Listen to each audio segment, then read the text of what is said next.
اللهم صل وسلم وبارك على سيدنا محمد وعلى آله وأصحابه أجمعين. ازيكم حبايبي؟ عاملين ايه؟ يا رب تكونوا دايما بخير. النهارده بقى ايه، ولادي بالليل كده بيبقوا عايزين يتعشوا ومحتارين. طب انزلوا هاتوا كذا من تحت، لا مش عارف ايه. طب ايه رأيكم بقى في اللي يعمل فطيرة كده؟ يا ماما انت لسه هتعجني وهتعملي هتغيبي وهتتأخري علينا. قلت لهم ولا هعجن ولا اي حاجة، هنعملها بس في 10 دقايق هتكون جاهزة. ازاي يا ماما؟ ده العجين بياخد وقت وكذا وكذا. قلت لهم مالكوش دعوه، بس ايه، ولو ما عجبتكوش ابقوا انزلوا شوفوا هتجيبوا ايه. بس بقى ايه، مش قادره اقول لكم على الجمال والحلاوه اللي عجبتهم، وكانت فعلا في 10 دقايق موجوده قدامهم. يعني بصوا، ما شاء الله، بصوا الطراوه والجمال. احلى فطير مشلتت من غير عجين، ودبكة الفطير اللي احنا عارفينها طبعا، وفرد بقى وموال. سهلة وبسيطة، ما خدتش معانا 10 دقايق وكانت جاهزة للأكل على طول. بصوا، واحنا بقطعها طرية وجميلة ومورقة وأحلى جمال. تعالوا كده ايه نشوف مع بعض عملناها ازاي. بصوا هنقطعها كده، انا ايه ممكن تقطعيها يعني مثلثات كده زي البيتزا، وممكن تقطعيها ايه مربعات كده عشان كل يعني حد من الاولاد كده ياخد قطعة كده، ما تبقاش يعني ايه، ما تبقاش كبيرة على ايده مثلا او حاجة لو ولادك صغيرين كده. بصوا طرية وجميلة جدا ومورقة وطعمها أحلى حاجة، طعمها فوق الجمال. يعني بجد هتعجبكم جدا لو جربتوها. بالله عليكم قولوا لي رأيكم وقولوا لي بقى ايه هتعجبكم. يعني شوفوا، بصوا الجمال، ما شاء الله. طرية، بصوا انا وانا بقدمها، قبل ما اقدمها للولاد كده اكلت منها لانها فعلا تستاهل التجربة وجميلة جدا. بصوا، قطعتها بقى مربعات كده صغيرة علشان اللي يمسك كده مربع يعني ايه، يبقى على قد الايد كده. بصوا كده حلوة جميلة، وادي النص برضو طري وجميل ومورقة. بصوا مورقة ازاي، واحنا حتى بطلعها من الصينية. ما شاء الله، جميلة بجد. تعالوا بقى نشوف كده عملناها مع بعض ازاي علشان ما اطولش عليكم. بسم الله كده نجيب عندنا طبعا رقاق من بتاع العيد ما خلصناهوش لسه. تمام، هنجيب بقى كام رقاقة كده، رقاقات. ونبتدي بقى ايه، نجيب كوباية لبن كده ونحطها في ايه، في اي طبق او دورق يعني طبق كده متوسط، علشان ان احنا هندوب بقى فيه سكر علشان تدينا آه يعني الرقاقة نفسها او قطعة الفطيرة نفسها تبقى مسكرة. احنا برضو هنحط سكر فوق الوش بس عشان تبقى هي كلها كده السكر متوزع. تمام، هدوب بقى نص كوباية سكر كده مع اللبن علشان اسقي بيه. اسقسق بقى كده الرقاق علشان نحطه ايه في الصينية. بصوا يعني بجد مش هتاخد معانا 10 دقايق بالظبط، اقل من 10 دقايق كمان، ولا فرن ولا اي حاجة. هنعملها سهلة يعني بصوا مش هتاخد معانا حاجة خالص. هنا بقى هنتجي كده، هنجيب العدد اللي انت عايزاه، ممكن تعمليها ب8 رقاقات وممكن تعمليها ب6. يعني في الوسط دوت بتكون كده مورقة وحلوة، وفي نفس الوقت مش عالية قوي، تبقى كويسة يعني متوسطة، حسب الكمية والسمك اللي انت عايزاه.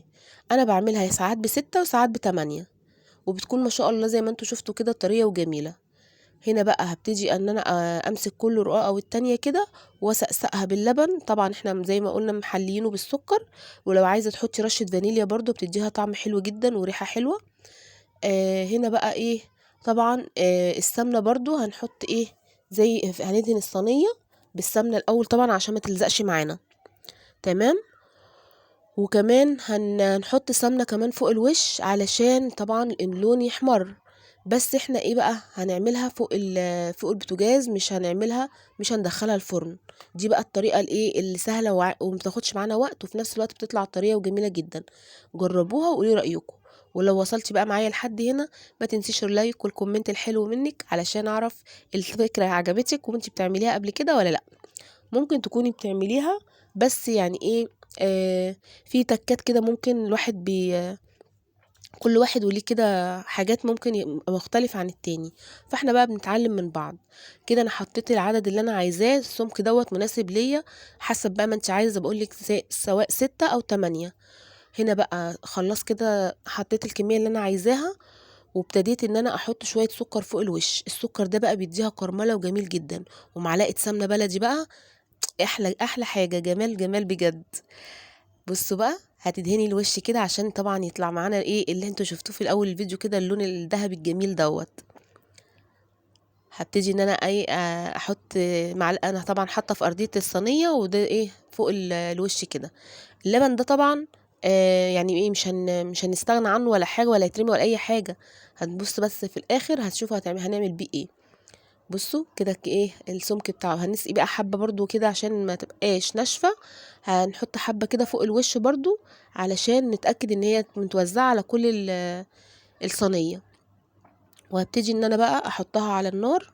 بصوا، معلقه السمنه برضو فوق الوش كده. احنا كنا ايه المعلقه الاولانيه دي ما كانتش اخر طبقه يعني، قلت ايه ازود طبقه كمان علشان تبقى سمكها حلو شويه. بصوا هي دلوقتي كده عشان لسه ما حطيتهاش طبعا على النار فعاليه يعني، لكن هي اما بتستوي شويه بتهدى طبعا، وهنغطيها عشان تديها طبعا ايه طراوه، يعني تبقى طريه اكتر. هنا بقى بصوا ان انا عليت النار شويه في الاول بحيث ان انا ايه اسخن كده الصينيه والسمنه كده تسيح وتبقى يعني تبقى سخنة كده على أساس في الأول. وبعد كده بقى وطيت النار علشان ألف الصينية كده بطريقة دائرية كده وبالراحة، علشان الحرارة تتوزع طبعا على كل الجهات وتبقى كلها اللون اللي احنا شايفينه مع بعض ده. بصوا بقى، تشوفوا كانت عالية طبعا علشان الرق كان لسه ايه مستواش.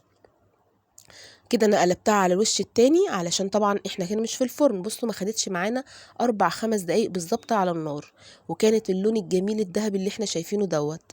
ايه رأيكم؟ بصوا ما قلبتها على الوش التاني اللون بقى جميل ازاي، لان احنا طبعا حاطين سمنة في الصينية من تحت فادتنا اللون الذهبي الجميل دوت. ما شاء الله طعمها جميل جدا وما خدتش معانا وقت خالص، يعني 5 7 دقايق وكانت الصينية جاهزة قدامنا. ولا عجين بقى ولا فرد ولا اي حاجة من الموال بتاع الفطير، وكان طعمها زي الفطير بالظبط واحلى كمان. طبعا بتحطي السكر على حسب رغبتك، علشان طبعا مش كل الناس بتحط السكر يعني نفس المستوى. في ناس بتحب الحاجة المسكرة وفي ناس بتحب الحاجة المعقولة شوية او دلع شوية. ده السكر طبعا حسب رغبتك وحسب ايه انتي واسرتك يعني بتحبوا الحاجه ازاي.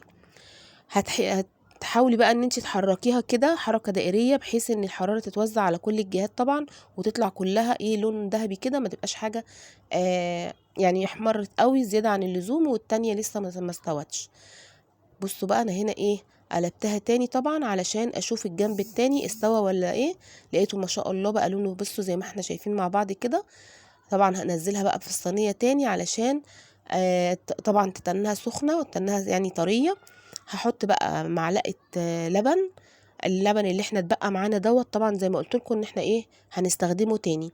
هبتدي بقى ان انا بالمعلقة كده او بالكبشة احط برضو ايه يعني نص كوباية كمان علشان تدينا طراوة كده زي ما احنا شفنا. هسقسقها كده زي ما احنا شايفين.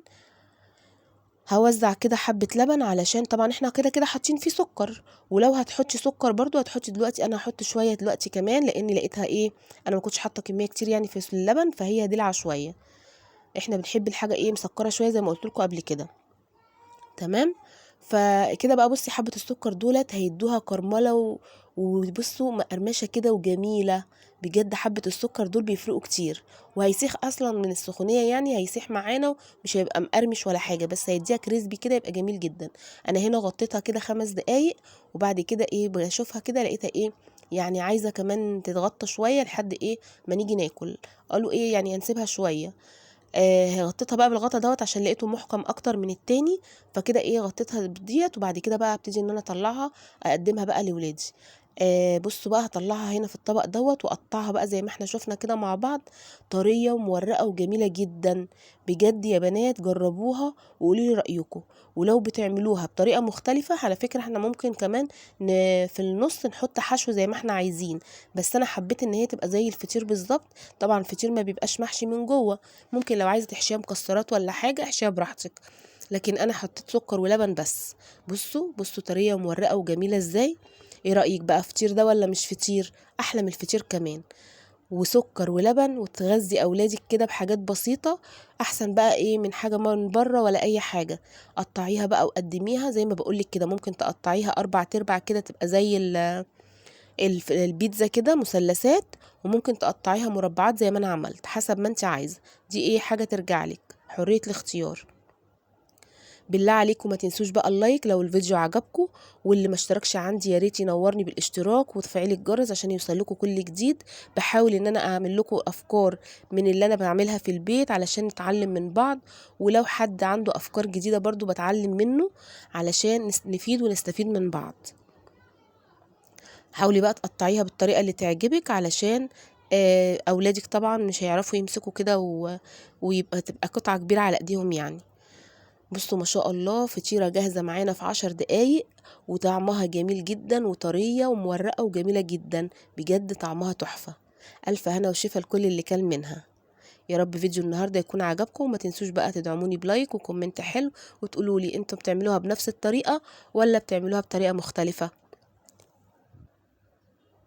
والسلام عليكم ورحمة الله وبركاته.